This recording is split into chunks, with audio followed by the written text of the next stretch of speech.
Vince Conning alongside Mary Walter. Good morning. Joining us now, Joe diGenova. Joe, good morning. Welcome back. Of course, we always love when you join us on Monday mornings. Good morning. Joe, the real news that I think we need to start off with, because there's so much to talk to you about, is House Intelligence Committee ranking member Devin Nunes told Fox News yesterday on Sunday Morning Futures that he is preparing to send 8 criminal referrals to the DOJ this week, alleging misconduct during the Trump-Russia investigation involving some of these leaks and other misdeeds. What are your thoughts on this, and do you have any ideas of whom he is speaking? Well, I do. Actually, he says he's been working on this for 2 years, and that's because the FISA court, which we're all aware of, issued a ruling on April 26, 2017. We are about to reach the second anniversary of that ruling by Judge Collier. In that ruling, which was declassified by Dan Coates, the Director of National Intelligence, about a year ago, we learned that Judge Collier had discovered, as a result of a complaint by Mike Rogers, the head of NSA, Admiral Mike Rogers, that the FBI had been violating classification laws for 5 years, lying to the court about what it was doing, and that it had leaked classified information about American citizens to 3 contractors. That information was then leaked to people in the administration, who then unmasked people and leaked it to the press. That is the central referral that he is working on. My understanding, of course, is that John Huber, the guy out in Utah that nobody knows anything about, was supposed to be working on this. We have no evidence of anything that he's done. So it's going to be very interesting to see what happens. Bill Barr, the new Attorney General, will take these referrals very, very seriously. Interesting. Okay, wow. So there's quite a bit going on legally. Among the things that are happening was I saw Andrew McCarthy was commenting on a court ruling last week that had some dire implications for the fact that Barr must redact grand jury information from the Mueller report. What can you tell us about that? Well, this is a ruling by the District of Columbia Circuit Court that says that grand jury information cannot be released and that it must be kept confidential pursuant to Rule 6E, which is not only a regulation, but these federal rules of criminal procedure are actually enacted by Congress, which gives them the force of law. So at this point, Attorney General Barr has no choice, and he wants to, and he will obey the law, and he's going to redact not only the classified information, the confidential information about innocent persons, which obviously covers both of those subjects, also cover grand jury information. So I don't think the Democrats are going to get the information they want, no matter how much they litigate. Mm-hmm.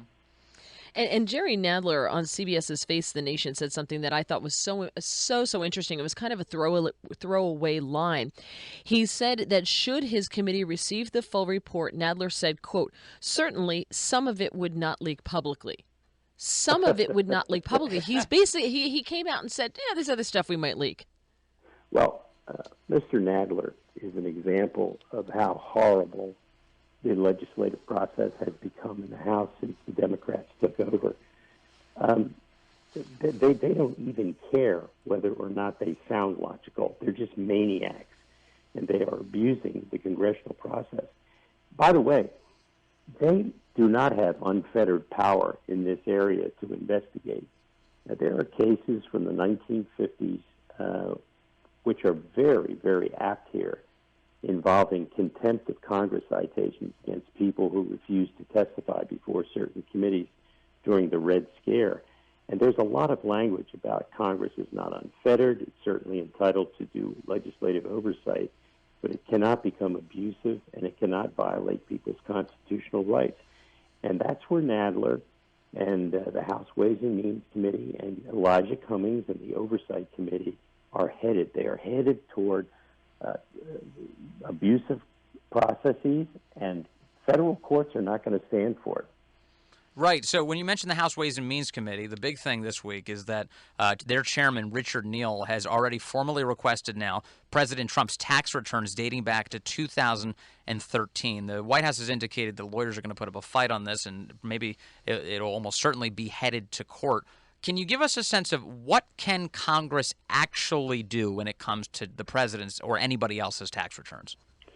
Well, theoretically, under the law, they can get a group of tax returns to do analysis for legislative purposes. What they are not entitled to is a specific tax return of an individual when they have no legislative purpose. They said in their letter, Chairman Neal to the IRS commissioner, we want this because we're studying the audit process, and we want to see why it isn't working in this particular case, i.e. the president.